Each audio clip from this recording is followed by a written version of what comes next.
2026年的短剧市场竞争越来越激烈，甜宠、复仇、豪门、虐恋几乎已经被拍到套路化。但偏偏就在这种环境下，一部还没正式播出的都市情感短剧《有效驯化》，却凭借短短几张路透和人物设定，直接冲上观众讨论热榜。很多人第一次看到这个名字时，会以为它只是普通的霸总驯服小白花故事，但真正了解剧情后才发现，有效驯化最狠的地方并不是爱情，而是控制。它讲的其实是一场关于人性、欲望、权力与情感的心理博弈。尤其是赵振栋饰演的秦志，一个眼神就已经让观众感受到压迫感，而张婧仪饰演的沈巍更不是传统意义上的柔弱女主，她聪明、隐忍、危险，像一只被困住却始终寻找机会反击的猫。这种双强拉扯的设定，恰恰是现在观众最容易上头的类型。因为真正高级的爱情从来不是单方面压制，而是两个人在情感与权力里的互相试探。故事一开始，沈巍并不是主动接近秦志，他是被逼的。为了救母亲，他不得不进入秦志的世界，成为他的助手。这个设定其实很巧妙，因为它天然就让人物关系带有一种危险感。一个是掌控资本与规则的商业巨头，一个是背负现实压力、被迫低头求生的女人。看起来似乎力量完全不对等，但有效驯化真正吸引人的地方，就在于沈巍从来没有真正屈服。他表面顺从，实际上一直在暗中收集秦志的把柄。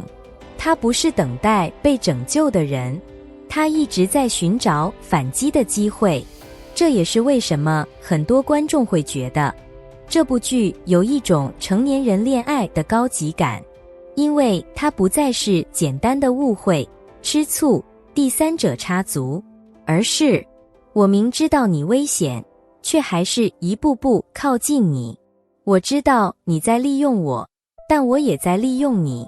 这种关系比单纯发糖更刺激，尤其是秦志这个角色。很多霸总角色为什么会让观众觉得油腻？因为他们只有强势，没有克制。但赵振栋这次塑造的秦志，明显走的是冷压迫感路线。他不需要大吼大叫，甚至很多时候，他越安静，观众越害怕。因为真正拥有绝对掌控力的人，从来不需要用情绪证明自己。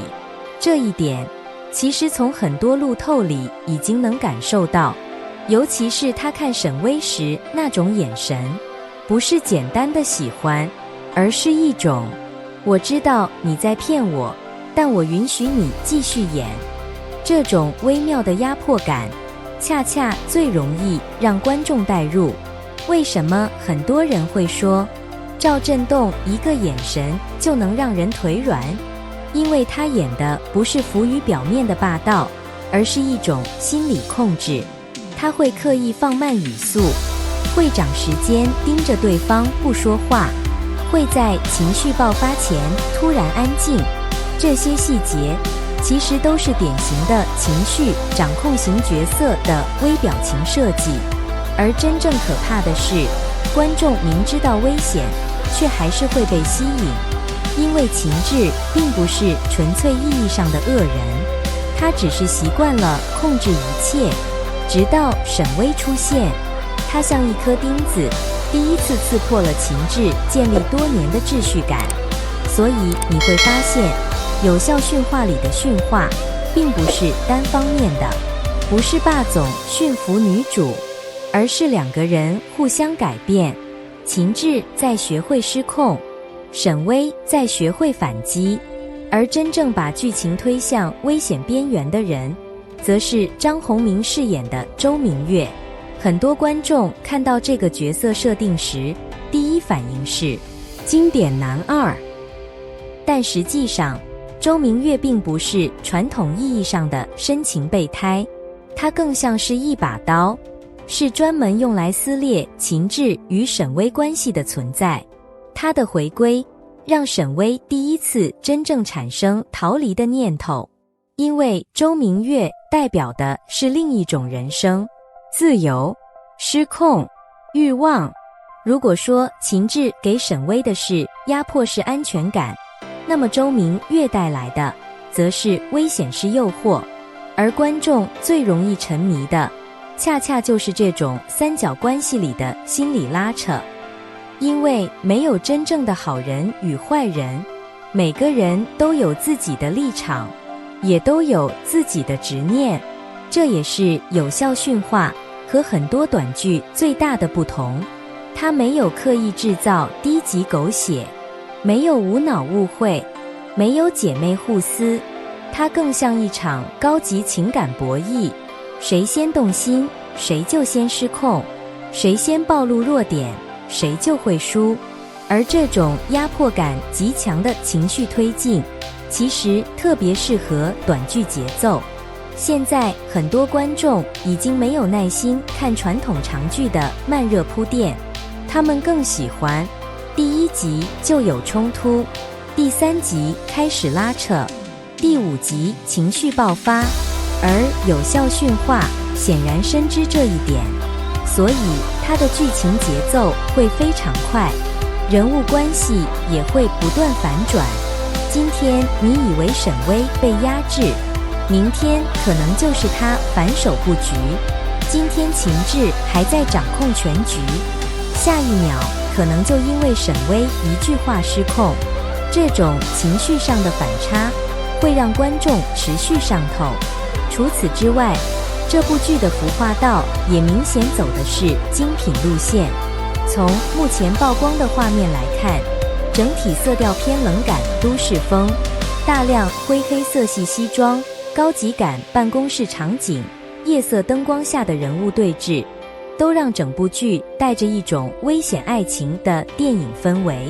尤其是男女主同框时的镜头，压迫感特别强，甚至很多观众已经开始提前磕 CP。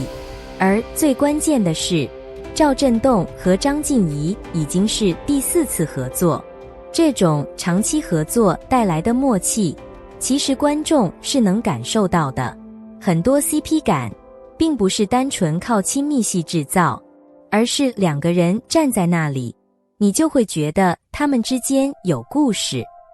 一个眼神，一个停顿，一句没有说完的话，都会让观众自动脑补情绪，这才是真正高级的 CP 感。所以为什么有效驯化预约量能快速突破14万？因为它精准踩中了当下观众最上头的情绪需求：危险感、掌控欲、成年人爱情、情绪博弈、双向救赎。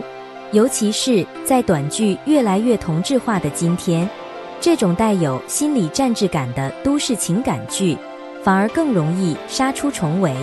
当然，现在很多观众也在好奇，有效驯化到底会不会高开风走？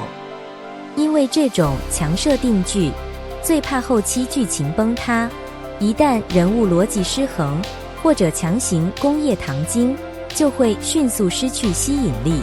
但至少从目前曝光的信息来看，它确实已经具备成为爆款短剧的潜力。尤其是秦志和沈巍之间那种危险又克制的关系感，真的太容易让人上头。甚至很多观众已经开始期待，当秦志发现沈巍一直在收集他的把柄时，他到底会愤怒还是彻底失控？而沈巍最后真的能逃离秦志吗？